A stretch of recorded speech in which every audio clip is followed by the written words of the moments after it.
एक छोटे से कस्बे में करण नाम का एक लड़का रहता था। वह बहुत होशियार था। उसके अंदर इतनी क्षमता थी कि वह जो चाहे बन सकता था। उसका एक बड़ा सपना था। वह डॉक्टर बनना चाहता था। सब कुछ ठीक चल रहा था और उसका लक्ष्य बिल्कुल साफ था। लेकिन करण की एक बड़ी समस्या थी। वह अपने ही मन को नियंत्रित नहीं कर पाता था। उसका मन हमेशा चंचल रहता था। जब भी वह पढ़ने बैठता, उसका ध्यान भटकने लगता, कभी फोन की ओर, कभी फेसबुक या यूट्यूब की ओर, और कभी सपनों की दुनिया में। वह अक्सर खुद से कहता, अभी बहुत समय है, बाद में पढ़ लूंगा। लेकिन मजेदार बात यह थी कि वह बाद में कभी आता ही नहीं था। उसके माता पिता और स्कूल के शिक्षक उसे समझाते रहते थे कि पूरी एकाग्रता से पढ़ाई करना कितना जरूरी है। लेकिन करण को लगता था कि अगर इंसान होशियार है तो वह अपने आप सफल हो जाएगा। उसे लगता था कि और कुछ करने की जरूरत नहीं है। एक दिन स्कूल की छात्रवृत्ति परीक्षा के नतीजे आए। करण को उम्मीद थी कि अगर वह यह स्कॉलरशिप जीत गया तो डॉक्टर बनने का उसका सपना थोड़ा आसान हो जाएगा। लेकिन जब उसने परिणाम देखा तो उसका दिल टूट गया। वह असफल हो गया था। उसके दोस्त जो नियमित रूप से पढ़ाई करते थे, सभी ने अच्छा प्रदर्शन किया था। जिन शिक्षकों ने कभी उसकी तारीफ की थी, वही अब उसे निराश नजरों से देख रहे थे। उस शाम करण अकेला बैठा था। उसे बहुत शर्मिंदगी महसूस हो रही थी। वह जानता था कि उसमें बुद्धि की कमी नहीं थी, उसने बस समय बर्बाद किया था। उसी पल उसे एक बहुत बड़ी बात समझ में आई। केवल होशियार होना काफी नहीं है, अनुशासन के बिना सफलता नहीं मिलती। उसी समय करण ने एक निर्णय लिया। उसे खुद को बदलना था।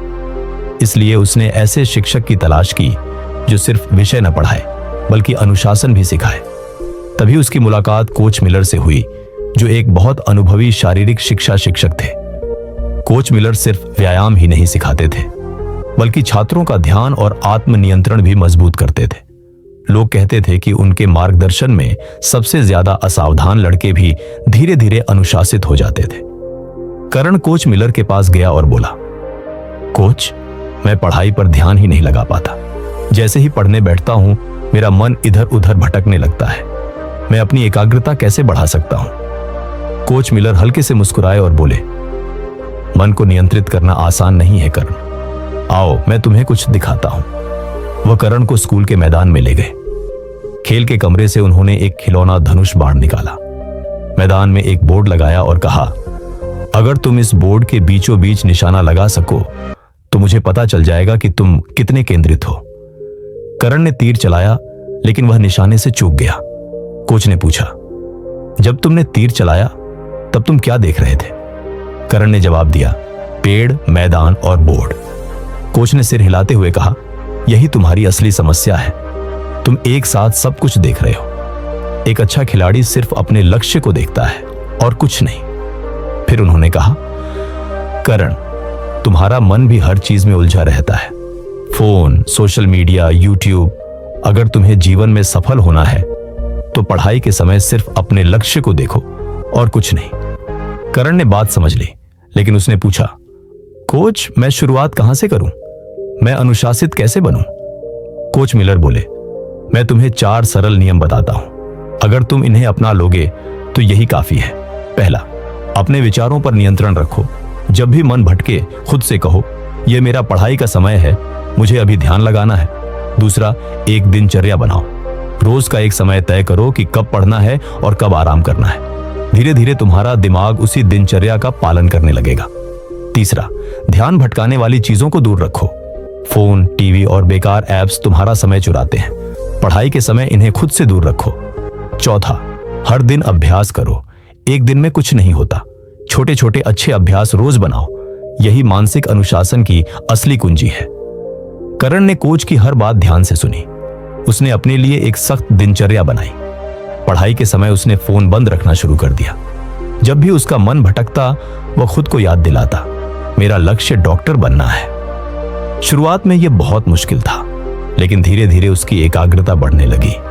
कुछ समय बाद वह घंटों तक बिना ध्यान भटके पढ़ाई करने लगा। कुछ महीनों बाद उसने एक और महत्वपूर्ण परीक्षा दी। इस बार वह सिर्फ पास ही नहीं हुआ, बल्कि प्रथम स्थान पर आया। करण जानता था कि यह न तो किस्मत थी और न ही सिर्फ प्रतिभा, यह उसके अनुशासन और एकाग्रता का परिणाम था।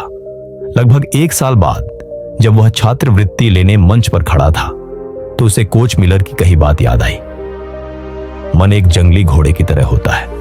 अगर तुम उसे नियंत्रित नहीं करोगे तो वह तुम्हें जहां चाहे वहां घसीट ले जाएगा, लेकिन अगर तुम उसे प्रशिक्षित कर लो तो वही तुम्हें तुम्हारे लक्ष्य तक पहुंचा देगा। उस दिन से करण ने एक सिद्धांत को अपना लिया। अपने मन को अनुशासन से प्रशिक्षित करो, सफलता अपने आप तुम्हारे पीछे आएगी। अगर आपको लगता है कि यह कहानी और लोगों तक पहुंचनी चाहिए तो कृपया वीडियो को लाइक और शेयर करें और हमारे चैनल को सब्सक्राइब करना ना भूलें। मैं फिर मिलूंगा एक और प्रेरणादायक कहानी के साथ। तब तक धैर्य रखें, आभार व्यक्त करें और आगे बढ़ते रहें।